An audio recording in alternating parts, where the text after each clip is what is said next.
Amelia Caldwell had 4 minutes left on her shift when the black limousine came off the Overlook Road like it had been fired from something. She was a server nobody remembered hiring, 27 years old, rent 3 days late, wearing a dress she'd sewn herself because she couldn't afford one that fit. She should have stood still like everyone else in that ballroom. She should have kept her head down the way she had all night, the way Victor Langford had just taught the entire room to expect from her. Look at the seams straining on that dress. Get out of my sight before you ruin the feng shui of this event. Laughter rippling behind her like she was the punchline of a joke she never agreed to be in. She should have stayed exactly where she was told to stay. But through the spiderweb of shattered glass, she saw an old woman's hand slipping off the wheel, and she ran straight at the wreck while everyone else ran from it. She swung a serving tool into the window until it gave. She cut the sparking wire with her bare sleeve. She pulled a stranger out of a car sliding slowly toward the edge of a drop, and in doing that, without knowing it yet, she saved the one person alive who could still make a Mafia empire kneel. She had just pulled Evelyn Voss out of that wreck, fired for it within the hour, and 2 miles away, her grandson had already picked up the phone. What Mia didn't know yet was that a rose-embroidered handkerchief had just been pressed into her palm, and that thread was about to unravel a war she never asked to be part of. If Mia's story is already pulling at you, stay, because the woman who fired her that night has no idea what's coming for her. Like this video, if you believe kindness like that should never go unanswered, and subscribe if you want to see exactly how far this empire will go to make it right. Here's the part nobody in that ballroom saw coming. Minutes earlier, none of this had a name yet. Just crystal light, violins, and a crowd too polished to notice real fear when it walked past them holding a serving tray. Mia moved through it the way she always did, quiet, careful, invisible, right up until Victor decided invisible wasn't humiliating enough on its own, and made sure the whole room heard him say it. Then the music stopped. Metal against stone, glass exploding across the drive, a car rolling onto its side at the edge of the overlook, while an entire ballroom froze and reached for their phones instead of their feet. Mia reached for nothing. She ran. Broken glass under heels never built for it, adrenaline drowning out every cut opening across her forearms. She smashed the window, cut the wire, dragged a stranger clear seconds before flame reached the dashboard, and only once the ambulance doors slammed shut and the sirens faded into the noise of the city did she look down and realize her hands wouldn't stop shaking. Thin lines of blood streaked her knuckles, dark against dust and shattered glass. She barely felt it. Every sound still had that strange underwater quality adrenaline leaves behind. Dozens of phones were still raised around her, catching every breath of the woman who'd just done the one thing nobody else in that crowd had been brave enough to do. The woman she'd pulled from the wreck was Evelyn Voss, though Mia wouldn't learn that name until much later. In the seconds before Evelyn lost consciousness, her hand closed around Mia's wrist with a grip too strong for someone so frail, and she whispered in Italian, "La chiave è nella rosa." The key is in the rose. A small handkerchief slipped from her fingers into Mia's palm, embroidered with a pattern that sat wrong the moment Mia looked at it. Too precise, too deliberate, not decoration, a message. Victor reached her before the paramedics finished loading the stretcher, his shoes crunching over the same glass that had cut her hands, his face flushed with something closer to public embarrassment than concern. "You're fired," he said, loud enough for every phone still filming to catch it. "Reckless, disruptive. You've humiliated this entire event." Mia stood there with glass in her palms and blood on her sleeves, and nobody who'd just watched her save a stranger's life offered her so much as a jacket. Across the city, in an office lit by a single desk lamp, a man took a phone call about the accident. He listened without a flicker of expression. Then 4 words, quiet enough to make grown men flinch on the other end of the line. "Find that girl, now." Nobody in that ballroom understood what they'd just watched. The handkerchief, now folded in Mia's shaking hand, was worth more than her life, and it had just pulled the entire Voss empire into a war nobody saw coming. If you were standing in that crowd, would you have run toward the wreck or frozen like everyone else? Tell us straight in the comments, because what Mia does next proves not everybody would have made her choice. Mia's apartment was small enough that silence had an echo. The radiator clanked twice and went quiet, the way it always did around midnight, and somewhere through the thin wall her neighbor's television murmured a laugh track that felt almost cruel in its cheerfulness. She cleaned the cuts on her palms in front of a cracked mirror, wincing as antiseptic bit into the shallow wounds, doing the thing she always did after Victor tore into her, hunting for the flaw that made his cruelty make sense. Found nothing but exhaustion instead. It's a trap the mind builds after enough humiliation. Go looking for the fault in yourself, because somehow that feels safer than admitting the world just doesn't play fair. She didn't cry. She'd cried enough over the years that her body seemed to have run out of interest in it. She sat down at her sewing machine instead and ran fabric under the needle until her hands stopped shaking, the rhythmic clatter of the machine the only sound that had ever reliably quieted the noise in her head. She had no idea that in less than 24 hours she'd be holding proof of something worth killing for. Next morning, back at the office to clear out her desk under the watchful, uncomfortable eyes of coworkers who suddenly found their monitors very interesting, she spotted a shredded printout in Victor's trash can through his half-open office door.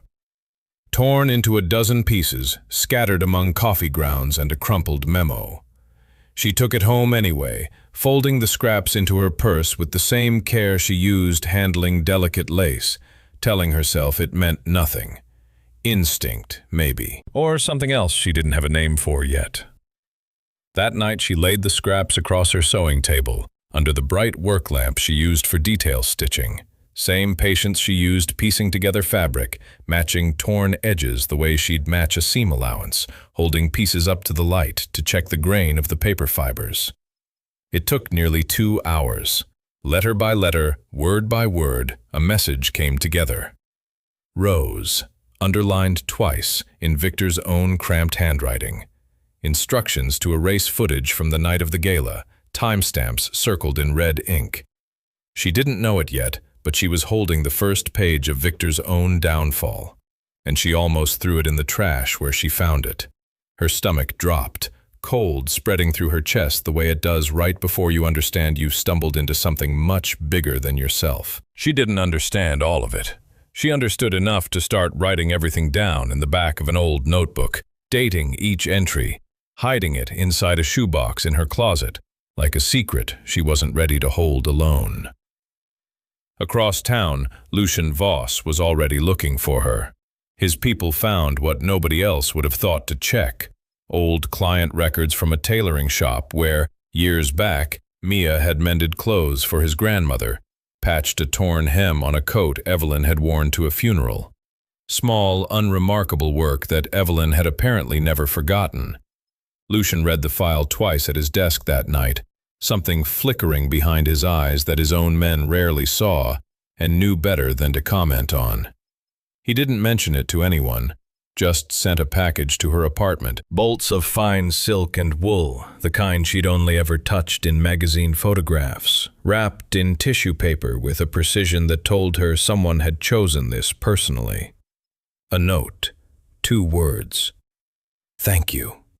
She turned the fabric over in her hands at her kitchen table, running her thumb along the weave, confused, but not about to question a rare kindness in a week that had handed her almost none. She kept working. Late that night, under lamplight, she traced the rows on Evelyn's handkerchief, stitch by stitch, magnifying glass borrowed from her sewing kit pressed close to the fabric. Not decoration. Steganography. A code hidden in thread. Account numbers buried inside the Voss family's own embroidery, each loop and knot corresponding to a digit if you knew, as she did, exactly how thread tension changes with intention. Her hands went still. Whatever this thread was hiding, it was worth more than a handkerchief. It was worth a war. Her hands shook as the pattern resolved itself fully for the first time. She almost tossed the handkerchief in a drawer and forgot about it, telling herself this wasn't her problem, that she'd already lost her job and didn't need to lose her safety too. Something stopped her. She folded it instead, hid it inside the lining of her sewing box. The same instinct that keeps people holding a piece of truth, even when letting go would be so much easier. Victor called her back to the office one last time, humiliated her again in front of people she used to work beside, made a joke this time about her needing a bigger exit to leave the building, a comment that landed with an uncomfortable silence even his own allies didn't laugh at, fired her formally, as if once wasn't enough. Meanwhile, at the hospital, Lucian sat by his grandmother's bed, the machines beeping steady beside her, her hands small and papery thin in his.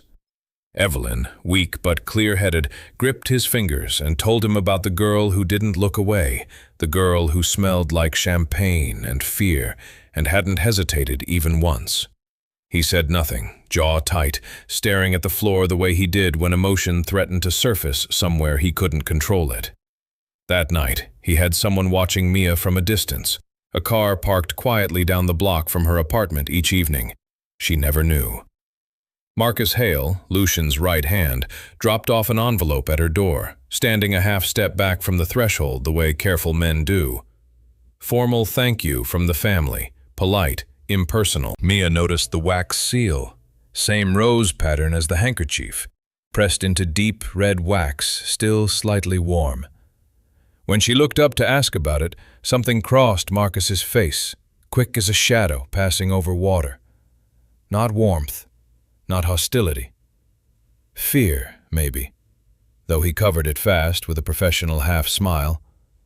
She had no way of knowing it yet, but the man standing in her doorway was about to be the one who led her straight into a trap.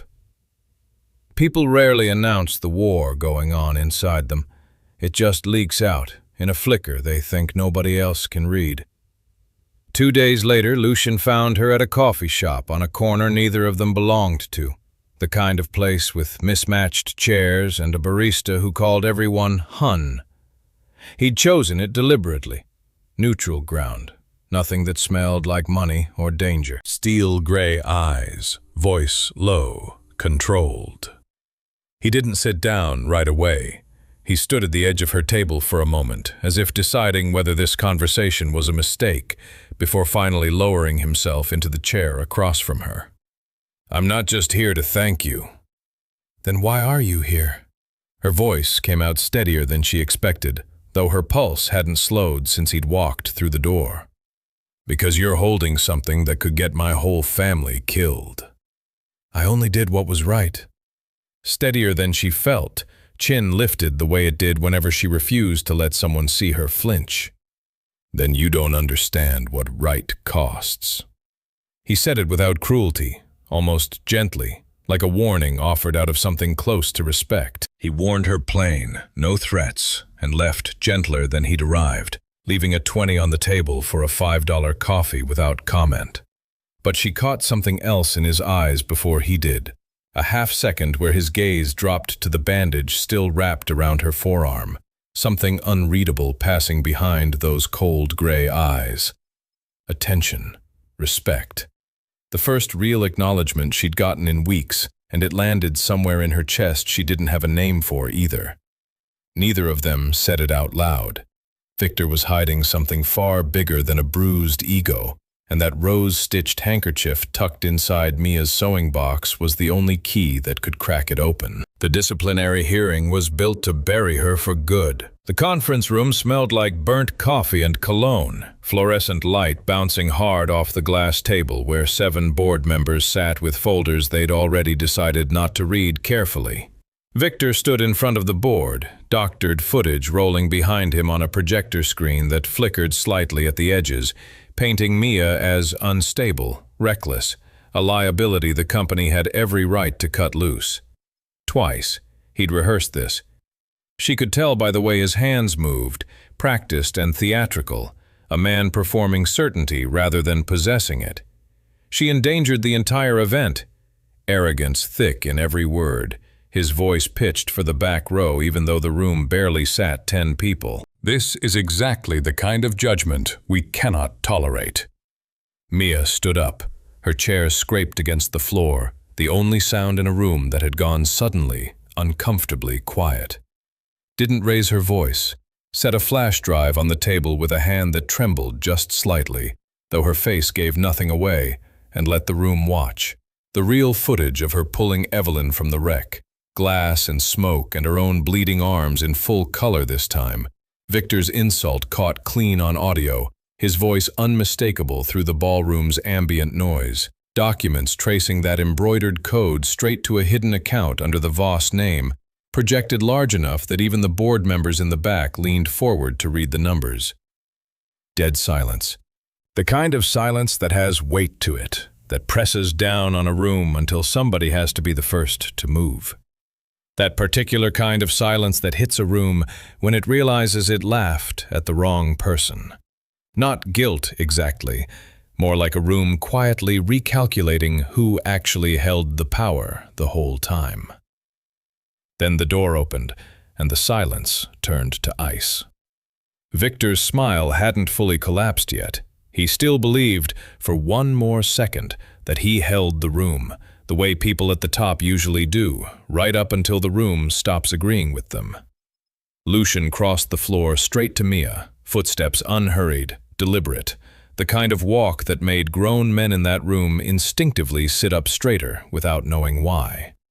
He walked past everyone else like they weren't there, took her hand, gently, thumb brushing across her knuckles where a smear of dried ink sat forgotten from the notebook she'd been writing in for days. Wiped it clean with his own handkerchief, unhurried, as if the entire board wasn't watching. Only then did he turn to Victor, eyes flat, gray as gunmetal, the temperature in the room seeming to drop several degrees. You used that mouth to decide the worth of the woman who saved the root of my family. Quiet. Quiet enough that the whole room leaned in to hear it, chairs creaking as 7 executives shifted forward almost against their will. Kneel. Victor didn't move at first, his mouth opening as if to argue, some reflex of pride refusing to die easily. Then he did, knees hitting the carpet with a soft, undignified thud that seemed to echo far louder than it should have. Cruelty this loud is almost always sitting on a foundation this thin. The second real consequence shows up. The same voice that mocked someone's dress size shrinks down to nothing, folding in on itself the way paper collapses underwater. Lucian laid it all out, voice never rising, which somehow made it worse. The ties to a rival family, the diverted accounts, dates, and figures recited from memory like a man reading a grocery list, the deleted footage, months of quiet betrayal dressed up as business as usual. The same executives who'd laughed along with Victor weeks earlier suddenly found their own hands very interesting, studying their fingernails, their pens, anything that wasn't Victor's face on the carpet. It's easy to laugh at someone's expense when it costs you nothing. The second the cost shows up, that laugh is the first thing people try to bury, and the room proved it in real time. The reversal was total. Every person who'd looked past Mia now couldn't stop looking at her, glances flickering toward her like she'd suddenly become the only person in the room worth watching. Security walked Victor out, sweating through his shirt collar, already reaching for his phone with hands that wouldn't quite stop shaking. And under all of it, one thought settled over the room like smoke that wouldn't clear. This win was just the start. The real betrayal wasn't Victor at all. It was standing a lot closer to Lucian than anyone in that room realized. Closer, in fact, than Lucian himself would let himself believe for a few days longer. The rival family moved fast once Victor's exposure put their whole operation at risk. They took Marcus Hale's wife on a Tuesday afternoon, snatched right off her own driveway between unloading groceries and calling for her daughter to come help. The kind of ordinary moment that made the horror of it worse. His daughter, too, 7 years old, still in her school uniform. One order, delivered through a burner phone with a voice Marcus didn't recognize. Get the rose handkerchief off Mia, or never see them again. Marcus, a man who'd once taken a bullet meant for Lucian, who still carried the scar along his ribs as a reminder of exactly where his loyalty was supposed to sit, found himself stuck between two loyalties that couldn't both survive. He sat alone in his car outside his own dark house for nearly an hour that first night. Hands wrapped so tight around the steering wheel his knuckles went white, replaying every version of a plan that ended with someone he loved getting hurt. That's the cruelest trap there is. Not a choice between right and wrong, a choice between two people you love, where loyalty to one always reads like betrayal to the other. He warned Mia the only way he could without signing his family's death sentence. A glance held half a second too long at the office, a word dropped too casual to be accidental about a warehouse address near the port that needed inventory checked, before leading her, against everything in him, straight into a trap in an old warehouse near the water, the smell of salt and rust and diesel thick in the cold night air. Inside, surrounded by men she'd never seen before, their faces half lit by a single hanging bulb that swung slightly with the draft from a broken loading door, Nia didn't freeze. Her pulse hammered, sweat cold along her spine, every instinct in her body screaming to run. And still she made herself breathe slow, made herself think. Working fast under that flicker of light, hands moving with the same steady precision she used threading a needle in poor lighting, she finished decoding the pattern in the handkerchief, memorized the last of the account numbers by feel, her lips moving silently as she repeated the digits to herself like a prayer. Fear usually narrows a person down to nothing but pure survival instinct. For Mia, it did the opposite. Every hour she'd ever spent bent over fabric, every late night squinting at tiny stitches by lamplight, sharpened into the one skill that mattered most in that room. When the men closed in, boots scraping closer across the concrete floor, she lit a small section of specially treated fabric she'd kept folded in her sleeve since morning, sparked from a lighter she'd lifted off Marcus's coat pocket without him noticing. Just enough smoke. Just enough chaos to move, the men coughing and shouting behind a curtain of gray haze that swallowed the warehouse whole. A stray shot cracked through the smoke and tore through the hem of her dress, grazed an old scar on her thigh she never let anyone see, a thin white line from a childhood accident she'd spent years covering with longer skirts. The pain flared bright and hot, but she didn't stop to check it, didn't even look down. She threw herself in front of Lucian instead, her whole body between him and the gunfire, shielded him long enough to hand off the last of the evidence before backup broke through the doors in a burst of shouting and flashlight beams. In that 1 second, the woman who'd spent her whole life being told she took up too much space made herself the only thing standing between danger and the man beside her. Clearest answer she'd ever give to every insult she'd swallowed in silence, delivered not in words, but in the simple, unarguable fact of her body refusing to move out of the way. Lucian made his call in that instant, some part of him breaking loose from every calculation he'd ever made about power and family. Chose her over the alliance his family had spent decades building. The rival family's accounts were already flagged. Federal agents were already moving, sirens closing in from 3 directions at once. Afterward, in the quiet that always follows chaos too loud to process right away, bruised, breathing hard against a loading dock wall with her torn dress and bleeding leg and hands still shaking from adrenaline, Lucian sat down beside her without a word. He didn't touch the wound. He just stayed close enough that his shoulder pressed against hers, solid and warm in the cold night air, and told her something he'd never told another living soul. That his grandmother was the only reason he still remembered how to be human. His voice cracked, just slightly, on the last word, and he looked away toward the water rather than let her see his face. Funny how it's often the coldest-looking people protecting the softest, most breakable part of themselves the hardest. Marcus was taken into custody that same night, His wife and daughter found safe 2 hours later in a rental house outside the city, though the relief did nothing to soften how the betrayal cut. It cut deeper than any wound either of them walked out of that warehouse with. But saving each other was only half the war. The ones pulling strings from the shadows were about to get dragged into the light, and neither Mia nor Lucian would walk out of what came next the same person who'd walked in. Victor went down, not with violence, but with subpoenas, frozen accounts, and federal agents who didn't need convincing anymore. It happened quietly, almost anticlimactically, compared to everything that had come before. A black SUV outside his townhouse at 6 in the morning, agents at his door with paperwork instead of guns, his wife Rebecca watching from an upstairs window with her arms crossed tight over her chest as neighbors pretended not to look.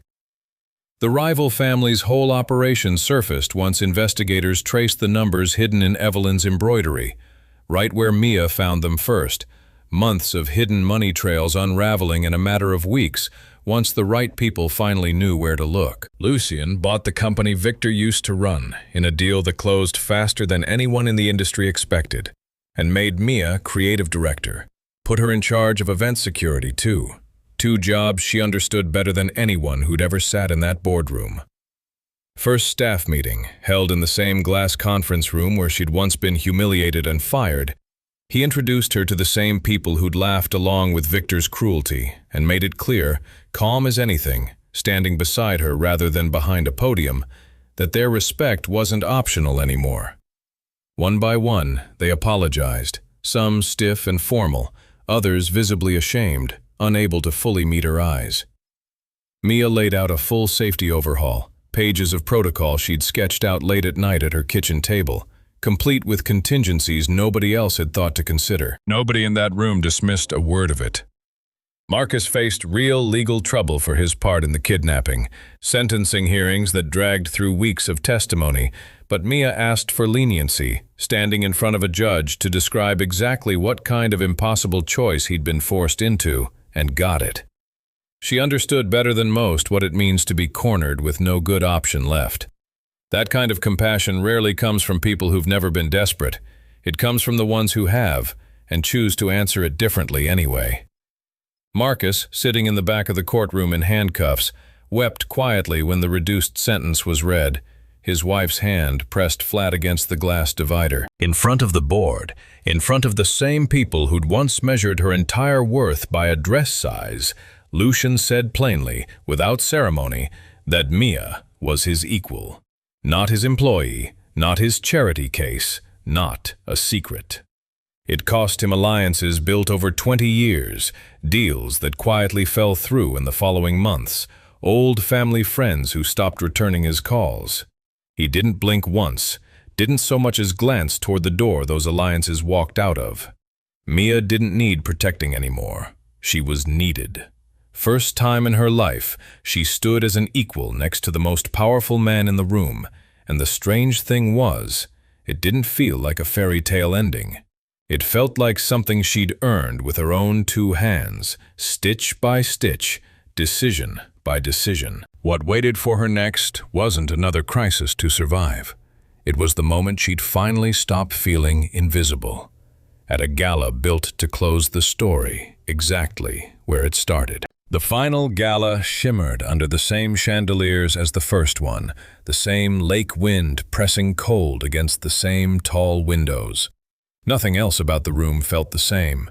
Mia stood for a moment in the doorway before stepping in, the way she used to hesitate before every room that wasn't hers to belong in, except this time, the hesitation wasn't fear, it was disbelief.